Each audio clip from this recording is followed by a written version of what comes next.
Le lundi, c'est Adrien Beltoise. Bonjour Adrien. Bonjour François. Adrien qui revient sur ce week-end puisque se sont déroulées les journées du patrimoine. Et oui François, une belle occasion d'apprendre en visitant ces nouveaux fleurons du patrimoine normand que sont la station d'épuration de Mondeville ou encore le kebab Magique Bogos. Moi-même j'ai visité le stade Michel Dornano et surprise, j'ai appris qu'autrefois il accueillait des matchs de foot avec des footballeurs et tout. Encore une balle perdue. Dans le milieu du journalisme, les journées du patrimoine, c'est ce qu'on appelle un marronnier. Ça revient tous les ans, on sait qu'on va pouvoir faire un sujet dessus. C'est un peu comme les remaniements ministériels. Voilà. D'ailleurs, théorie intéressante, je pense que Monsieur Lecornu attendait que ce week-end soit passé, pour nommer le gouvernement afin d'éviter une polémique. Parce que question patrimoine, les ministres sont généralement pas les derniers. Je rappelle quand même que notre ancien ministre de l'économie, Éric Lombard, avait un patrimoine de plus de 21 millions d'euros.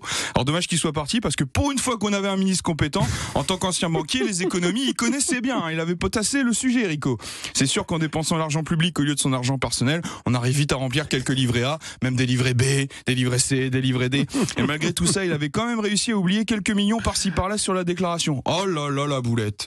C'est comme moi, une fois, j'ai dit que j'avais pas d'argent, j'ai mis mon jean à laver, j'avais oublié un billet de 5 € dedans. La boulette.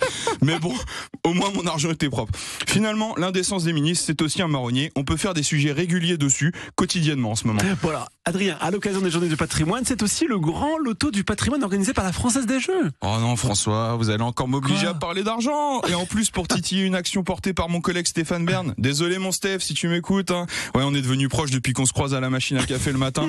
Il dit même que j'ai les yeux de Frédéric II de Prusse et le fessier bombé de Georges III d'Angleterre. Oui, on est très très proches. Donc désolé mon Steph, le loto du patrimoine, c'est non. Quand on voit l'un des monuments retenus, là, le château de Logampré dans l'Eure, putain mais tu t'es fait arnaquer. Il y a tout à refaire dans la bicoque. La toiture, la charpente, le plancher. Faut lâcher l'idée d'ouvrir ton club échangiste à Pont-Saint-Pierre. En plus, c'est classé doublement en énergie. On capte même pas la wifi à cause des murs en pierre. Et alors la véranda et le barbecue, t'oublies. Il y a les douves tout autour. Non, franchement, tu t'es fait avoir par l'agent immobilier. Stéphane Plaza, c'est vraiment plus que c'était. Puis rien que le principe de ton loto, c'est quand même de permettre la restauration de monuments grâce à l'addiction au jeu de milliers de prolos. Il y a un souci, quoi. Si t'as besoin de 7 millions d'euros, demande, je sais pas moi, au hasard à Éric Lombard. Voilà, ça c'est seulement un tiers de son patrimoine. Il lui restera de quoi acheter du pain quand même après, je pense.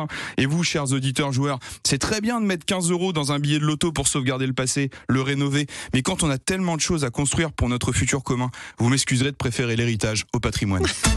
Adrien Beltoise.